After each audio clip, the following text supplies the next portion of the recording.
12-year-old me would have loved the opening credits of this film. Boobs, trucks, butts. Donald is a construction worker that just wants a regular meal, but his wife is obsessed with kitchen gadgets and attempts at fine cuisine. Dormes booze, London Bridge is falling down in the blue Danube.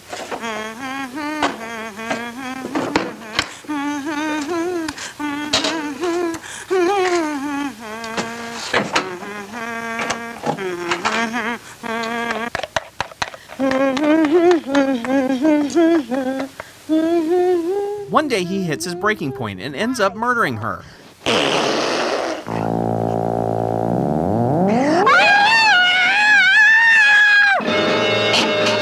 Cutting her up and stashing her in their freezer.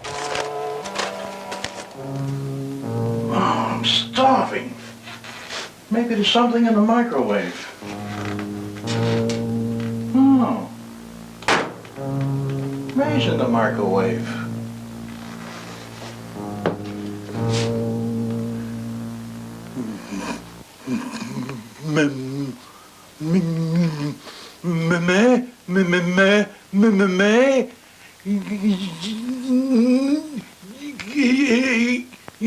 It's in the microwave?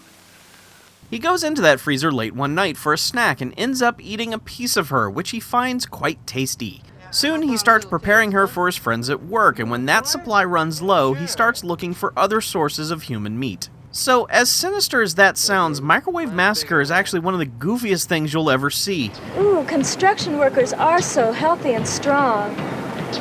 Like that one over there. Do you know him? Yeah. Nice guy. Nice. He's beautiful. Yeah. Beautiful personality, too. Say, you want to meet him? Come on.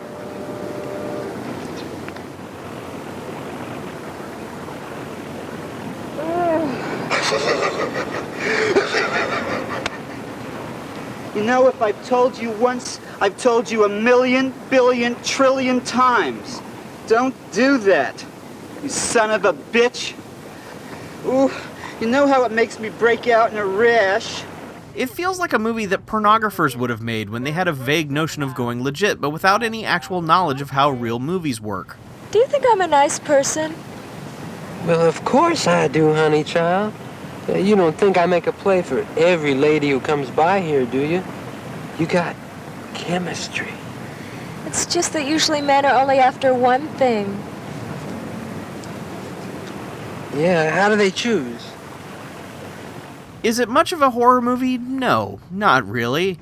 But what saves it is the sheer number of gags the movie keeps hurling at us. Its dumb charm won me over early on, and despite the rather grotesque plot, it never wallows in its unpleasantness. Microwave Massacre also features the cutest ugly dog.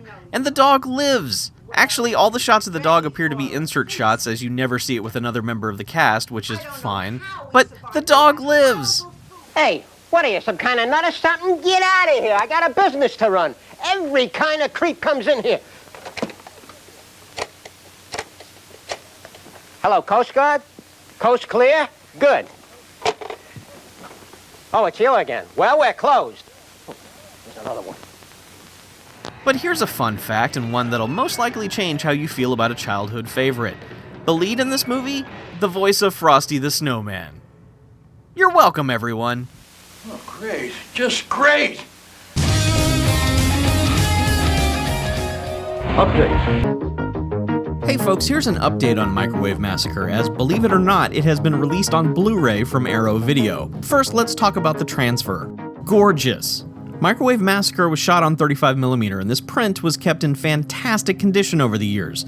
It's a great looking image and rather remarkable for, you know, Microwave Massacre. Direct comparisons between what I watched earlier and this new transfer shows that the first source was open matte full frame, while this is shown at a cropped 185:1 aspect ratio. Still, the image quality here more than makes up for any information you might be losing at the top and the bottom of the screen. The disc contains an audio commentary track with Mike Tristano and writer-director Craig Muckler. Tristano, who's worked with Muckler in the years since Microwave Massacre, moderates the track, which tends to ramble a bit and isn't necessarily scene-specific. But if you want a ton of behind-the-scenes info about this movie, an earlier effort called Malibu High, and days spent working for Roger Corman, it's a good listen. If you need something more focused though, there's a 21-minute featurette, with interviews with director Wayne Berwick, actor Lauren Shine, and again, writer-producer Craig Muckler. Here they explain a lot of what you need to know, including how Rodney Dangerfield was originally desired for the lead role, how complicated things can get when you don't have a script days before shooting is set to start, and when you only have the interiors of Mickey Dolenz' house for a few days to shoot your movie in. Berwick credibly explains what might otherwise be a surprising detail about movie making, in that sometimes the director has very little power overall in regards to making the actual movie, which was the case here. Overall, the production sounds like a mess, and it's remarkable they got anything usable out of it at all, let alone a final product. It had a ruffly shirt, and I had a kind of a stupid-looking hat, which might have been my own because I used to wear stupid-looking hats because, you know, it was the 70s. Yeah, truer words have never been spoken, sir. Overall, since I said Microwave Massacre is one of those you just gotta see it to believe it deals, Arrow's new Blu-ray is the best way to do just that. I can definitely recommend picking up a copy of this one.